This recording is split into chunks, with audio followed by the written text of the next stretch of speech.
Episode 3 की starting उसी जगह से होती है जहां पिछला एपिसोड एंड हुआ था। अगर आपने पिछला एपिसोड नहीं देखा है तो पहले उसे जरूर देख लें। अब कहानी में आगे बढ़ते हैं। शेफ ज़ॉम्बीज को रोकने की कोशिश कर रहा होता है, लेकिन तभी कांच टूटने वाला होता है। लेकिन ली एक टेबल पर आग लगाकर ज़ॉम्बीज की तरफ फेंक देता है और वो सभी वहाँ से भाग जाते हैं। इसी बीच बिल्डिंग का सिक्योरिटी अलार्म बजने लगता है और ऊपर से पानी गिरने लगता है, जिससे आग बुझ जाती है और वो ज़ॉम्बीज फिर से उनका पीछा कर रहे होते हैं। वे चारों सीढ़ियों पर पहुंच जाते हैं और गेट को बंद कर देते हैं। इसके बाद वे ऊपर जाने लगते हैं। तभी सीन शिफ्ट होता है और हम हंजू और उसके मैनेजर को देखते हैं, जो एक पुलिस स्टेशन के सामने खड़े होते हैं। तभी एलेक्स उनके सामने आता है और बताता है कि पुलिस स्टेशन में कोई नहीं है। हंजू पूछती है कि यहाँ इतनी शांति क्यों है, तो एलेक्स कहता है कि ज़ॉम्बीज साउंड की तरफ आकर्षित होते हैं। वो उनसे कहता है कि वे अपने फोन बंद कर लें। मैनेजर कहता है कि उसका फोन पहले ही चोरी हो गया है। हंजू अपने फोन से किसी को मैसेज करती है और फोन बंद कर देती है। तभी सीन शिफ्ट होता है और हम ली के दोस्तों को देखते हैं, जो बिल्डिंग में घुसते हैं। लेकिन अंदर घुसते ही ली और हॉस्टल की एम्प्लॉय उनके सामने आ जाते हैं। ली अपने दोस्त और शेफ को आवाज लगाता है कि ऊपर वाला दरवाजा खुल चुका है और वे जल्दी से ऊपर आ जाएं। दूसरी तरफ हंजू और एलेक्स को कुछ लोग मिलते हैं जो शिकारी होते हैं। एलेक्स कहता है कि ये लोग पुलिस स्टेशन के सामने हैं, शायद उनकी गन यहाँ हो सकती है। तभी हंजू को ली की याद आती है। इधर ली का सीनियर ऑफिसर उस पर गुस्सा करता है कि वो सिविलियन को अपने साथ क्यों ले आया। ली कहता है कि ये बात इस टाइम इतना इम्पोर्टेंट नहीं है और वो अपना फोन मांगता है, लेकिन सीनियर मना कर देता है। तभी हॉस्टल की एम्प्लॉय कहती है कि उन्हें अपने परिवार से बात करनी है। सीनियर ऑफिसर कहता है कि सिविलियन का यहाँ आना मना है। तभी उन्हें किसी के गिरने की आवाज सुनाई देती है। जब वे नीचे देखते हैं तो पाते हैं कि सीढ़ियों से बहुत सारे ज़ॉम्बीज ऊपर की तरफ आ रहे हैं। वे नीचे वाला गेट तोड़ देते हैं, इसीलिए सोल्जर जल्दी से ऊपर वाला गेट बंद कर देते हैं।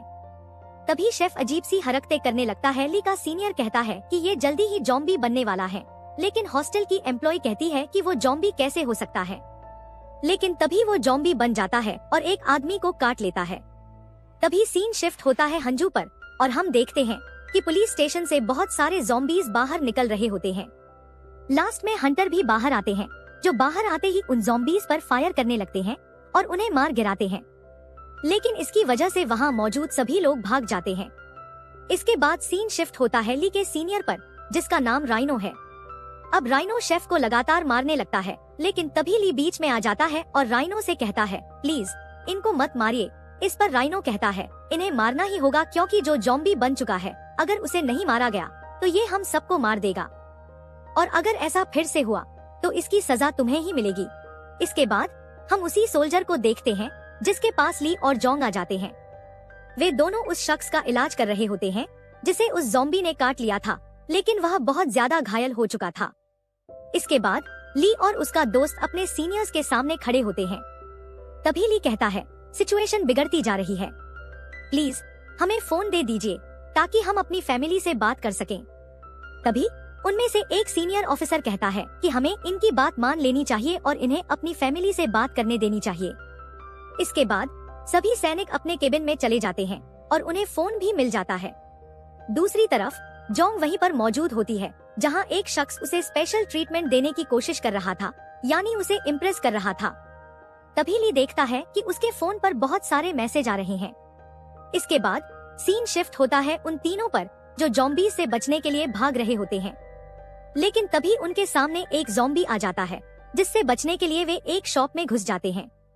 तभी हंजू कहती है, अगर हमारे साथ एलेक्स नहीं होता तो हमारा क्या होता। इस पर मैनेजर कहता है, तुम्हारे साथ मैं भी तो था। ये कहते हुए वो उसके कंधे पर हाथ रखता है, लेकिन हंजू उसका हाथ हटा देती है। इसके बाद वे शॉप के अंदर जाते हैं, जहां हंजू को एक कैसेट टेप मिलती है। वो कहती है, ये ली की फेवरेट टेप है। इस पर मैनेजर पूछता है, क्या तुम्हें पता है कि ये क्या चीज है। हंजू जवाब देती है, हाँ ये मुझे एक कैसेट टेप लग रही है। तभी मैनेजर कहता है, क्या तुम्हें पता है कि ये कैसे चलती है। इसके बाद हमें ली और हंजू का पास्ट दिखाया जाता है, जहाँ वे दोनों एक स्वीट शॉप में काम करते थे। वहीं पर ली बैठकर ये टेप सुन रहा था। तब हंजू उससे पूछती है, तुम इसे हर टाइम क्यों सुनते रहते हो। इस पर ली कहता है, क्योंकि यह मेरी फेवरेट है। तभी वह कहता है, प्लीज तुम भी मेरे साथ गा सकती हो। इसके बाद वे दोनों काफी मस्ती करते हैं। तभी फ्लैशबैक से वापस प्रेजेंट में आते हैं, जहां अंजू टेप के बदले काउंटर पर पैसे रखती है। इस पर मैनेजर कहता है, तुम्हें क्या लगता है, क्या अभी तक इस शॉप का ओनर जिंदा होगा? अंजू जवाब देती है, चाहे जिंदा हो या न हो, लेकिन बिना पैसे दिए किसी शॉप से सामान लेना चोरी करना होता है। इसके बाद सीन शिफ्ट होता है ली पर, जो अंजू को बार बार फोन कर रहा था, लेकिन अंजू का फोन बंद था, इसलिए वो बहुत परेशान हो रहा था। तभी वहाँ पर जितने भी लोग थे वे सभी अपने अपने घर वालों से बात कर रहे होते हैं, लेकिन वो बंदा अभी भी जोंग को स्पेशल ट्रीटमेंट दे रहा होता है। तभी वो पूछता है, क्या आप अपने बॉयफ्रेंड से बात कर रही थी? इस पर जोंग कहती है, नहीं, वो मेरा भाई था। ये सुनकर वो बंदा काफी ज्यादा खुश हो जाता है, मानो उसकी खुशी का कोई ठिकाना ही नहीं होता। तभी जोंग कहती है, तुम मुझे मिस सॉन्ग क्यों बुला रहे हो? इस पर वो बंदा कहता है, तो फिर मैं तुम्हें क्या बुलाऊं? तभी जोंग उससे उसकी उम्र के बारे में पूछती है, जिस पर वो जवाब देता है, तुम्हें कितनी एज चाहिए? इस पर जोंग थोड़ी सी ब्लश करने लगती है। तभी सीन शिफ्ट होता है ली पर, जो अंजू के मैसेज पढ़कर रो रहा था। तभी वहाँ पर वही बंदा आ जाता है जो जोंग को इम्प्रेस कर रहा था। वो ली से पूछता है, तुम्हें क्या हुआ है? क्या तुम्हारी अपने परिवार से बात नहीं हुई? इस पर ली जवाब देता है, नहीं, वे तो आउट ऑफ कंट्री हैं, वे अफ्रीका में रहते हैं। ये सुनकर वो बंदा पूछता है, क्या अफ्रीका सेफ है? सीन शिफ्ट होता है अंजू और उन दोनों पर, जो बैठे हुए कुछ खा रहे होते हैं। तभी एलेक्स बताता है, मैं हांगकांग में रहता हूँ और मैं यहाँ एक हॉस्टल में रुका हुआ हूँ। वो वही हॉस्टल होता है जिस पर बेस कैंप लिखा होता है। इस पर अंजू कहती है, हाँ, मेरा बॉयफ्रेंड भी उसी बिल्डिंग के टॉप पर रहता है। वो एक सोल्जर है जो देश की सेवा करता है। तभी मैनेजर कहता है, वो एयर डिफेंस यूनिट में है, जो कि होटल के ऊपर है। इसके बाद एलेक्स अपना फोन निकालता है और उन्हें एक फोटो दिखाकर पूछता है, कहीं इनमें से तो कोई नहीं है? इस पर अंजू कहती है, हाँ, इसमें मेरा बॉयफ्रेंड है। यह सुनकर वे दोनों हंसने लगते हैं और कहते हैं, ये जोकर तुम्हारा बॉयफ्रेंड है। ये सुनकर अंजू थोड़ी सी अपसेट हो जाती है और अपने फोन को अनलॉक करती है। तभी वह देखती है कि ली ने उसे बहुत सारे मैसेज किए हुए हैं और कई बार कॉल भी किया था। ये देखकर वह इमोशनल हो जाती है। मैसेज में ली ने लिखा था, तुम जहाँ भी हो सेफ और सिक्योर रहना, और जब भी तुम्हें मेरा ये मैसेज मिले मुझे अपनी लोकेशन भेज देना ताकि मैं तुम्हें लेने आ सकूं। तभी अंजू एलेक्स और मैनेजर को बताती है कि ली बिल्कुल ठीक है। इस पर दोनों कहते हैं, हाँ, वो ठीक ही होगा क्योंकि वह एक सोल्जर है। इसके बाद अंजू ली को कॉल करने की कोशिश करती है, लेकिन नेटवर्क न होने की वजह से कॉल नहीं लगती। तभी वो उन दोनों से कहती है, मैं यहाँ से जा रही हूँ। इस पर एलेक्स उसे रोकते हुए कहता है, तुम अकेले नहीं जाओगी, हम भी तुम्हारे साथ चलेंगे। इस पर अंजू पूछती है, तुम वहाँ क्यों जाना चाहते हो? इस पर एलेक्स कहता है, मेरी कार इस होटल के पार्किंग लॉट में खड़ी हुई है, इसलिए मुझे भी वहाँ जाना है। इसके बाद एलेक्स मैनेजर से पूछता है, क्या तुम भी हमारे साथ चल रहे हो? सीन शिफ्ट होता है उन सोल्जर्स पर, जिनके पास खाने के लिए ज्यादा कुछ नहीं होता। जोंग कहती है, ये खाना तो बहुत कम है। तभी अचानक लाइट कट हो जाती है। फिर जब लाइट वापस आती है तो सभी देखते हैं कि राइनो अपनी नाक में उंगली कर रहा होता है। इस वजह से उनका सुपीरियर राइनो पर बहुत ज्यादा गुस्सा हो जाता है। तभी वो अपना फोन चेक करता है और ली से पूछता है, हमारे फोन में नेटवर्क क्यों नहीं आ रहा? इसके बाद वे सभी खाना शुरू कर देते हैं। तभी सीन शिफ्ट होता है उन लोगों पर जो शॉप से बाहर आ गए थे। वे देखते हैं कि उनके चारों तरफ ज़ॉम्बीज हैं जो एक दूसरे को खा रहे होते हैं, इसलिए वे चुपचाप वहाँ से निकलने की कोशिश करते हैं। लेकिन तभी अंजू नीचे गिर जाती है। इस पर मैनेजर कहता है, तुम अचानक कैसे गिर गई? तभी उसे पता चलता है कि उसके शू लेसेस खुल चुके हैं। जब अंजू अपने लेसेस बांधने लगती है तो वो थोड़ी इमोशनल हो जाती है। उसे एक फ्लैशबैक आता है जहाँ ली उसके शू लेसेस बांध रहा था और उसे सिखा रहा था कि लेसेस कैसे बांधे जाते हैं। सीन शिफ्ट होता है ली की तरफ, जहाँ बाकी सभी लोग खाना खा रहे होते हैं। वहीं पर कुछ लोग ये चर्चा कर रहे होते हैं कि वो सोल्जर ज़ॉम्बी क्यों नहीं बना। लेकिन तभी अचानक कोई गेट खटखटाने लगता है। गेट बार बार खटक रहा होता है, जिससे सभी डर जाते हैं। इसलिए उनका सुपीरियर गेट पर जोर से लात मारता है। गेट के बाहर वही सोल्जर होता है जिसे शेफ ने काटा था। वो दूर जाकर गिरता है और वो पूरी तरह से ज़ॉम्बी बन चुका था। तभी एक सोल्जर जो उसका अच्छा दोस्त था भावुक होकर उसके पास चला जाता है। लेकिन तभी वो जॉम्बी उसके सिर पर काट लेता है। तभी सीनियर अपनी राइफल लेकर आता है और उन जॉम्बीज पर फायर करने लगता है, लेकिन गोलियां उन्हें रोकने में नाकामयाब होती हैं। और इसी के साथ एपिसोड यहीं पर एंड हो जाता है। एपिसोड नंबर 4 की स्टार्टिंग वहीं से होती है जहां पिछला एंड हुआ था। सभी सैनिक ज़ोंबी पर फायर कर रहे थे, लेकिन फिर भी वो आगे बढ़ता जा रहा था।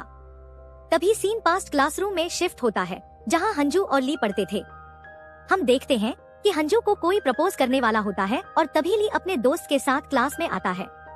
वो अपने दोस्त से पूछता है कि क्लास में क्या हो रहा है, तो उसका दोस्त बताता है कि कोई लड़का हंजू को प्रपोज कर रहा है, लेकिन हंजू को वो लड़का बिल्कुल भी पसंद नहीं आता और वो उसका प्रपोजल रिजेक्ट कर देती है। इसके बाद क्लास खत्म हो जाती है और उनका टीचर सभी स्टूडेंट्स से कहता है कि उन्हें अगले सेमेस्टर के लिए अपना अपना ग्रुप बनाना होगा। क्लास खत्म होने के बाद ली और उसका दोस्त बाहर आते हैं। तभी हंजू ली के सामने आती है और उसे अपना टीममेट्स बनने के लिए कहती है, लेकिन ली मना कर देता है और कहता है कि उसका टीममेट पहले से ही उसका दोस्त बन चुका है। ये सुनकर हंजू वहाँ से चली जाती है। इसके बाद हम ली और उसके दोस्त को स्कूल के एक कमरे में बैठे हुए देखते हैं।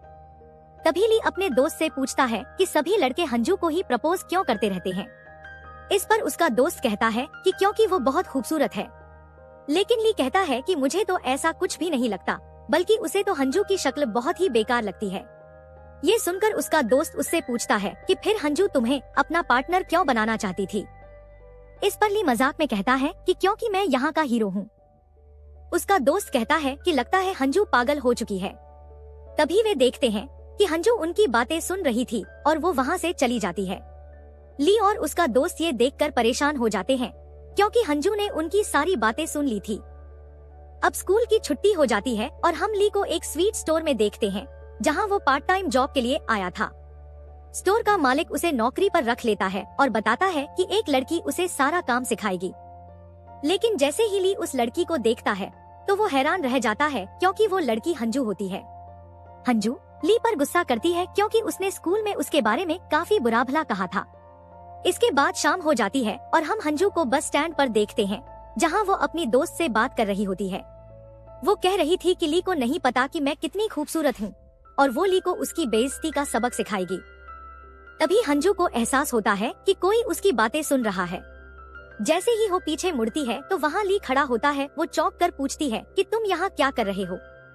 इस पर ली कहता है कि ये क्या सवाल हुआ, ये एक बस स्टैंड है और यहाँ कोई भी आ सकता है।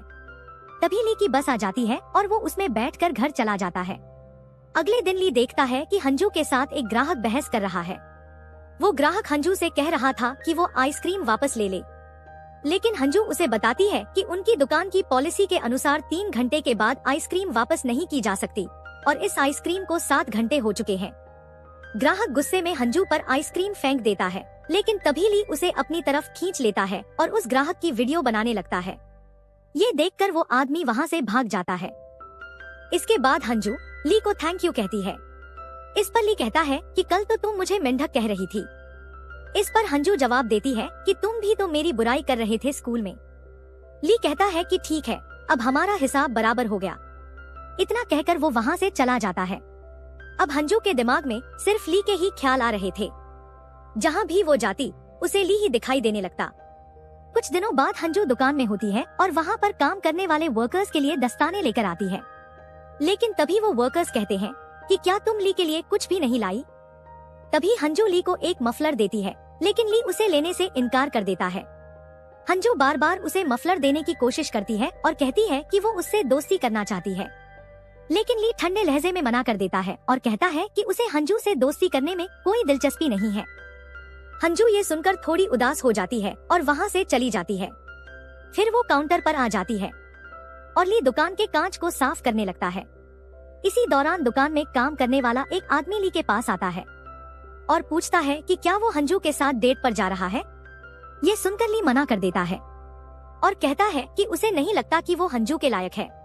ये सुनकर हंजू की आंखों में आंसू आ जाते हैं और वो अपने बॉस से छुट्टी लेकर बाहर चली जाती है। हंजू एक जगह पर जाकर बैठ जाती है जहाँ बहुत सारी बर्फ होती है और वो वहाँ रो रही होती है। तभी ली उसके पास आता है और उसे अपनी जैकेट देने की कोशिश करता है, लेकिन हंजू गुस्से में जैकेट को पकड़कर नीचे फेंक देती है और वहाँ से जाने लगती है, लेकिन तभी वो फिसल कर गिर जाती है। फिर वो कहती है कि उसके जूते बार बार खुल जाते हैं। ली हंजू के जूतों के फीते बांध देता है और उसे बताता है कि उन्हें अच्छे से कैसे बांधा जाता है। तभी हंजू ली से पूछती है, क्या मैं इतनी बुरी हूँ? जिस पर ली कहता है, ऐसा कुछ भी नहीं है, तुम तो बहुत ही ज्यादा अच्छी हो। तभी हम प्रेजेंट में आते हैं, जहाँ हंजू अपने जूतों के फीते को बांध रही थी और ली को गाली भी दे रही थी, क्योंकि उसी ने उसे इनको बांधना सिखाया था। लेकिन फिर भी वो बार बार खुल रहे थे। दूसरी तरफ हम ली के सीनियर को देखते हैं, जिसने उस जोम्बी को मार दिया था। तभी हम देखते हैं कि दूसरा सोल्जर भी ज़ोंबी बन चुका है। वो उनको काटने के लिए आगे बढ़ ही रहा होता है कि तभी इंगू उस पर गर्म पानी फेंक देता है और उसे रोकने की कोशिश करता है। बाकी सब उस पर निशाना साध रहे थे, लेकिन कोई भी फायर नहीं करना चाहता था। तभी जोंग उस पर फायर कर देती है और एक ही गोली में उसे मार गिराती है। ये देखकर सभी लोग शॉक में होते हैं। तभी सीनियर कहता है, तुम एक सिविलियन हो और तुम किसी पर भी ऐसे ही गोली नहीं चला सकती। इसके बाद सीन शिफ्ट होता है उन तीनों पर, जहां उनके सामने एक लड़का आ जाता है जो खून की उल्टियां कर रहा होता है। उसके पैर पर ज़ोंबी के काटने का निशान भी था। तभी वो लड़का कहता है, क्या तुम मेरी मदद कर सकते हो? जिस पर मैनेजर कहता है, इसे तो ज़ोंबी ने काटा है, हम इसकी मदद नहीं कर सकते। लेकिन फिर भी हंजू उसकी मदद करने के लिए मान जाती है। तभी वहाँ बहुत सारे ज़ोंबी आ जाते हैं, इसलिए उन्हें वहाँ से भागना पड़ता है। वे भागकर एक रेस्टोरेंट में घुस जाते हैं और वहाँ उस बंदे को बांध देते हैं, क्योंकि उसे ज़ोंबी ने काटा था और वो कभी भी ज़ोंबी बन सकता था। तभी वहाँ पर एक ज़ोंबी आ जाता है, लेकिन वो उस बंदे को छोड़कर हंजू की तरफ बढ़ने लगता है। तभी उसके ऊपर कुछ बर्तन गिरते हैं और वो वहीं मर जाता है। ये ज़ोंबी एक पुलिस इंस्पेक्टर था। तभी एलेक्स उसकी जेब से एक डिवाइस निकालता है, जो शायद सामने वाले व्यक्ति की शराब पीने की मात्रा को मापने के लिए था। एलेक्स उन दोनों को बताता है, शायद इस बंदे ने बहुत ज्यादा शराब पी रखी थी, इसलिए उसे ज़ोंबी ने नहीं काटा। हो सकता है कि जब इसे काटा गया हो तब इसने ज्यादा शराब न पी हो। ज़ोंबी के काटने के बाद दूसरा ज़ोंबी इसे नहीं काट सकता। आगे एलेक्स कहता है, क्यों न हम भी शराब पी लें, क्या पता इससे हम बच सकें।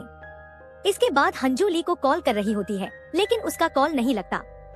तभी एलेक्स उसके लिए एक ड्रिंक लेकर आता है और हंजू उसे पी लेती है।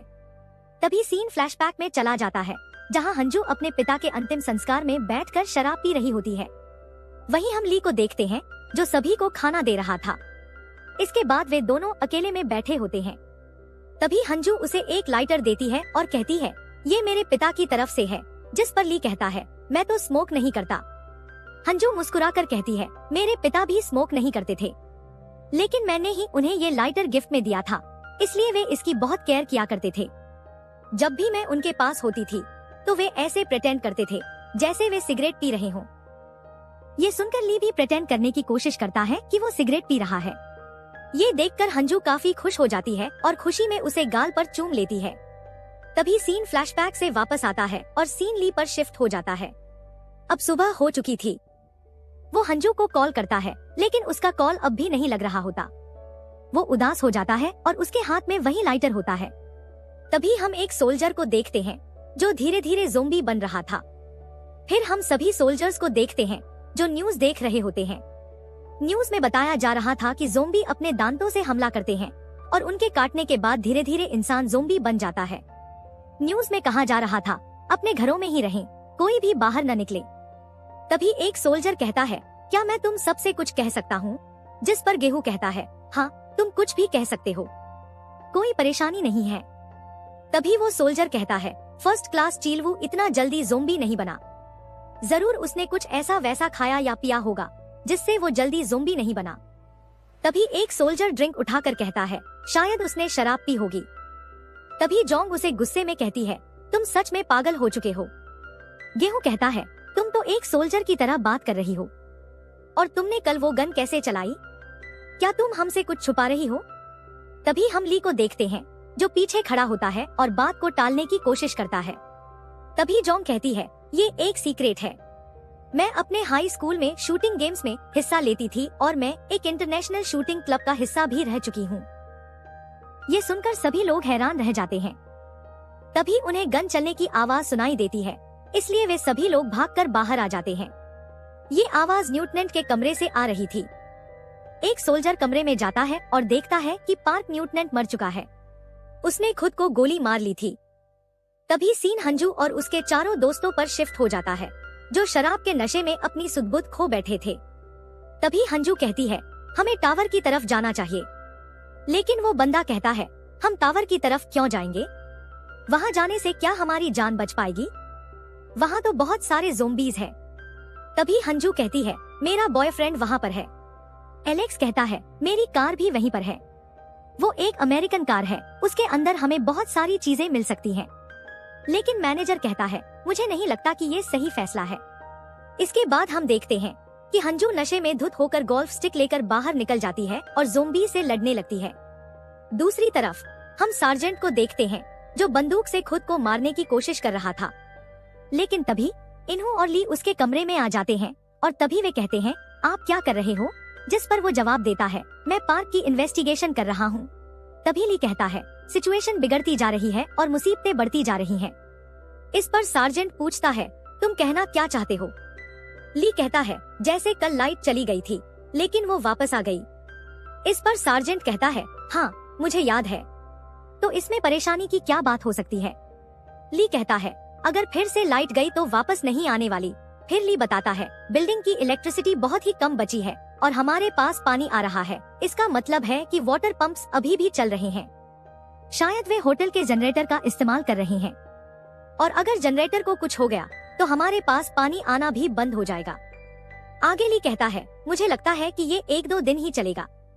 इस पर सार्जेंट कहता है, हम इस पर क्या कर सकते हैं?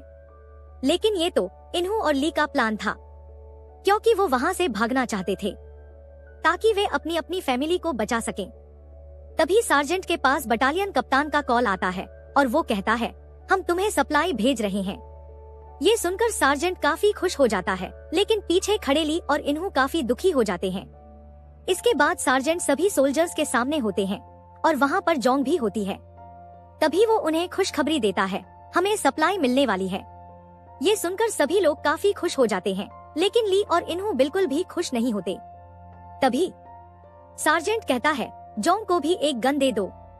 तभी हम देखते हैं कि उनके पास एक हेलीकॉप्टर आ रहा था जो उन्हें सप्लाई देने वाला था। और इसी के साथ यह एपिसोड एंड हो जाता है। अगले दोनों पार्ट्स एक ही वीडियो में आने वाले हैं, तो चैनल को सब्सक्राइब करें ताकि कोई भी नोटिफिकेशन मिस न हो। Thank for watching.